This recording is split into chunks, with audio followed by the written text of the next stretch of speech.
Di 2022, ternyata 91% orang Indonesia belum punya dana darurat.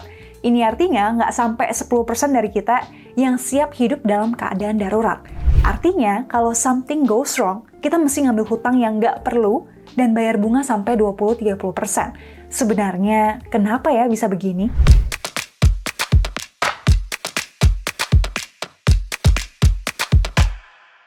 Hai, kabar kurang baik di sini karena lately beberapa temanku tuh cerita bahwa mereka tuh ketipu investasi bodong dan kapok berinvestasi karena uang yang hilang tuh nggak sedikit.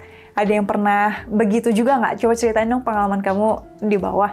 Apalagi ya kalau ngeliat data, kalau sebagian besar dari kita ternyata belum punya dana darurat. Itu aku kaget banget sih, cuma 9% yang punya. Gimana kalau kita tuh tiba-tiba sakit, kecelakaan, di PHK? Amit-amit sih, tapi somehow aku agak merasa gagal dan sedih ya. Kita nggak pernah mempersiapkan hal-hal yang memang tidak kita harapkan itu. Emang tugas aku cuma bisa sebatas mengedukasi dan buka perspektif positif lah ya, tentang pentingnya nabung dan investasi. Tapi segala keputusan mau taruh uang di mana, dan milih spending dibanding saving, itu semua di tangan kita masing-masing. Dan di video ini pun aku cuma pengen sekali lagi coba membuka perspektif kalian tentang hal-hal apa aja sih yang kadang jadi wealth killers, alias yang bikin kita susah nabung dan susah untuk jadi kaya. Nah, wealth killer yang pertama adalah bad habit, seperti ngerokok, minum-minum, nge-vape, dan apalagi yang lainnya coba tulis di komen ya.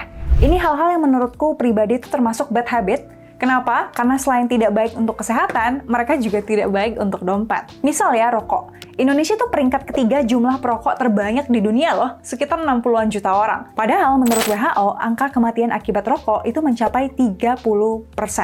Aku kurang tahu sih sehari orang bisa ngerokok berapa batang ya, tapi menurut BPS, 40% pemuda tuh merokok sebanyak 7-12 batang sehari. Nah, kalau satu bungkus kan isinya 20 ya, kalau aku Google merek Marlboro. Anggaplah 20 ini bisa untuk 2 hari deh. 1 bulan berarti kita butuh 15 bungkus. Dan 1 tahun tuh 180 bungkus. Kalau satu bungkusnya aja 35.000, berarti setahun habis 180 bungkus kali 35.000 sama dengan 6,3 juta. Ih, nggak terlalu gede kok kak, segitu setahun. Iya sih, paling sekitar 2-3 bulan gajimu ya. Tapi aside from that, coba kita hitung opportunity cost-nya ya. Kalau setahun habis 6,3 juta, dan 5 tahun dapatlah 31,5 juta kan. Kalau selama 5 tahun itu, kita taruh uangnya di saham blue chip, anggaplah saham BCA ya. Kenaikannya udah 108% dalam 5 tahun, uang kita bisa bertumbuh menjadi 65,5 juta. Jadi opportunity cost-nya itu 65 juta. Dan ini belum termasuk kenaikan harga rokok, atau kalian perokok yang lebih berat, atau di keluarga kalian tuh ada lebih dari 1 perokok, dan juga biaya medis akibat dari bad habit itu. Nah, wealth killer yang kedua, spending money for impressing people. Salah satu sifat manusia yang susah dihilangkan tuh insecurity. Sering banget kita insecure dengan pencapaian orang, barang-barangnya, gaya hidupnya, pokoknya yang bagus-bagusnya deh. Dan cara yang sering dipakai untuk solve itu adalah dengan spend money untuk nunjukin kita juga mampu loh. Menurut kalian kenapa orang beli jam Rolex? Jujur Li, jam Rolex itu kan menyelesaikan hal yang sama ya dengan jam-jam biasa, yaitu nunjukin sekarang tuh jam berapa sih. Dan lucunya, seringkali kita tetap lihat jam tuh di HP. Kalian gitu juga nggak sih? Tapi yang aku bingung ya, orang-orang tuh tetap rela gitu loh nge-spend ratusan juta untuk beli itu dan merasa berhasil untuk nge-branding diri sendiri sebagai orang yang mampu dan sukses. Emang sih ada sebagian orang yang ngejadiin barang-barang kayak jam Rolex itu sebagai investasi dan modal untuk bertemu klien atau investor yang mungkin bakal bawa keuntungan buat dia 4-5 kali dari harga jam Rolex itu. Sama halnya dengan beli mobil. Kalian yang udah punya pasti tahu ya seberapa mahal harga mobil. Bukan hanya mobilnya, tapi juga biaya-biaya yang mengikutinya. Faktanya, banyak orang yang merasa harus punya mobil, tapi nggak tahu sebenarnya tuh berapa cost untuk punya mobil. Misal kita hitung harga on the road-nya Toyota Agya di daerah Jakarta ya, itu sekitar 145 juta untuk tipe yang terendah. Sebutlah kita DP 25%, bunga per tahunnya itu 4,8%. Dan kita ambil cicilan untuk jangka waktu 5 tahun. Nah, kita coba simulasi setelah memasukkan semua angka-angka tadi. Utang kita kan 108 jutaan ya, dan cicilan per bulan kita selama 5 tahun adalah 2,2 juta rupiah. Tapi ternyata bukan itu yang mahal. Dan biasanya kalau baru punya mobil tuh bakal nyetir terus kan? Kemana-mana ya nggak sih? Mana sekarang kenaikan BBM tuh lagi tinggi-tinggi banget. Secara rata-rata ya, mobil di Indonesia tuh butuh bensin sekitar 600.000 sampai 2 juta per bulan. Pajak tahunannya 3 sampai 4 juta per tahun. Cuci mobil 2 kali sebulan itu sekitar 100 sampai 200.000. Belum lagi maintenance seperti servis, ganti oli, aki, ban, dan lain sebagainya. Bandingin sama naik kendaraan umum kayak MRT yang tarifnya cuma beberapa ribu aja. Kalau kalian punya keluarga, punya anak, atau punya kebutuhan, ada mobil tuh make sense. Tapi kalau diri kita tuh single, tabungannya pas-pasan, dan beli cuma buat impress people, bikin orang bilang kita keren, mendingan tunda dulu dan uangnya diinvestasiin aja. Dan wealth killer yang ketiga adalah paying high interest rates. Mau tau nggak orang-orang yang nggak mungkin punya keuangan yang sehat? Mereka adalah kita-kita nih, yang mengeluarkan lebih banyak dari yang kita hasilkan. Pay letter, credit card, ini adalah hal-hal yang bikin kita tuh bisa beli barang yang kita mau, bahkan saat kita belum ada uangnya sama sekali. Jadi menurut aku ini tuh bahaya banget ya, karena bakal in a way ngebunuh kita pas kita tuh nggak mampu bayar tagihannya. Akhirnya nunggak, bayar bunga makin tinggi, nunggak lagi, bunga lagi, dan begitu terus. Tapi ada juga loh yang justru pakai kartu kredit untuk menjaga cash flow-nya. Terutama biasanya yang bisnis-bisnis ya. Misal, 1 November kita bayar pakai kartu kredit 100 juta. Nah, jatuh tempo tagihannya biasa di 1 Desember ya. Selama kita bayar full sebelum jatuh tempo, itu nggak bakal kena bunga sama sekali. Daripada minjem di bank lebih ribet dan besar ya bunganya, kartu kredit emang membantu dalam konteks seperti ini. Aku sendiri juga sebenarnya pakai ya untuk kartu kredit, tapi untuk pembelian barang yang besar yang dapat banyak poin. Dan aku tuh langsung lunasi beberapa hari kemudian ya, biasanya. Soalnya ada rasa guilty gitu ya kalau punya utang-utang kecil. Intinya, jangan pernah pakai kartu kredit kalau belum bisa control your spending habit. Untuk menghentikan spending yang nggak perlu, coba tracking deh. Per bulan uang kita tuh kemana aja sih? Terus coba scan mana pengeluaran yang sebenarnya nggak penting, dan coba cut hal itu di bulan depan. Kemudian, wealth killer yang keempat adalah cuma punya satu sumber penghasilan.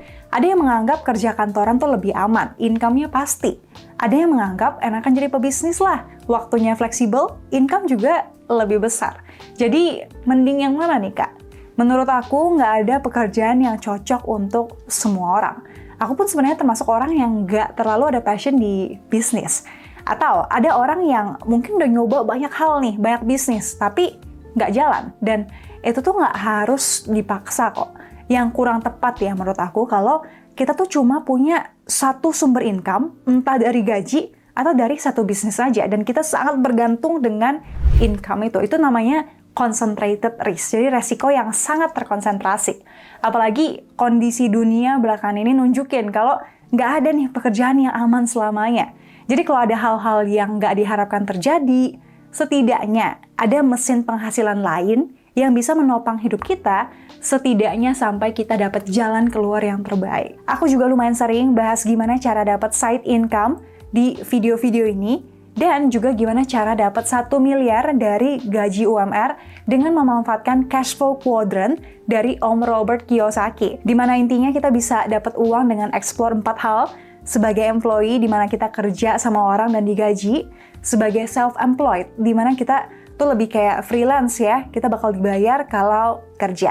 Bisa juga sebagai business owner yang punya bisnis sendiri dan dapat income dari laba bisnis, atau sebagai investor. Dan wealth killer yang kelima adalah dating.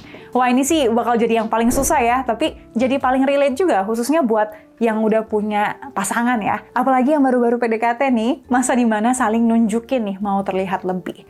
Pada ngebet, mau ngedate sering-sering, cowok ngebet mau bayarin, cewek juga effort terlihat cakep, tapi tiap pasangan pasti beda-beda ya pengeluarannya ya. Kita coba bikin simulasi ala-ala ya. Kalau cowok menurut aku ya, sekali ngedate itu biasanya nonton ya. 70.000 kali 2, 140. Kemudian cemilannya 150 lah. Makan, 150 juga. Bensin, karena biasa bawa mobil dan nganterin ceweknya ya, 150.000. Nah, kalau cewek biasanya agak beda nih. Beli baju baru, 150.000. Nyalon, 150.000. Nail art, biar kukunya cakep ya, 100.000. Dan belum termasuk beliin makanan buat keluarga, kado-kado ultah, dan lain-lainnya. Gimana? Bener nggak simulasinya? Coba deh kalian tulis di komen, biasanya ngedate tuh habis berapa sih? Tapi gimana kak? Masa nggak boleh ngedate sih? Ya nggak apa-apa, boleh. Tapi ya kalau kalian tuh udah lama nih pacarannya, udah sama-sama serius, coba deh sekali-sekali tuh diskusin plan masa depan kalian. Terus kalian juga bisa cari kegiatan-kegiatan ngedate yang lebih produktif. Misalnya belajar hal atau skill baru bareng-bareng, kayak ngambil course bareng, bangun bisnis bareng, dan lain sebagainya. Well, tapi menurut aku ini semua tuh berhubungan sama punya atau enggaknya tujuan keuangan. Dengan adanya tujuan keuangan, akhirnya aku sendiri bisa beli rumah pertama dan mobil pertama aku di umur 25. Bisa kumpulin dana pensiunku dan untuk mama aku juga. Karena ada tujuan-tujuan itu tuh, yang bikin aku mau nggak mau tuh pilih nabung daripada spending yang nggak perlu. Aku juga jadi berusaha gimana caranya ya income aku bertumbuh biar makin cepat tujuannya bisa tercapai. Jadi gimana? Ada berapa wealth killer yang pernah kamu hadapin? Atau mungkin ada hal-hal lain nih yang menurut kamu juga bikin kita tuh susah nabung dan lebih mudah untuk spending. Coba tulis di komen ya, biar kita bisa sama-sama belajar dan ngejauhin hal itu. Well, thank you for watching. Semoga videonya bermanfaat. See you di the next video and bye-bye!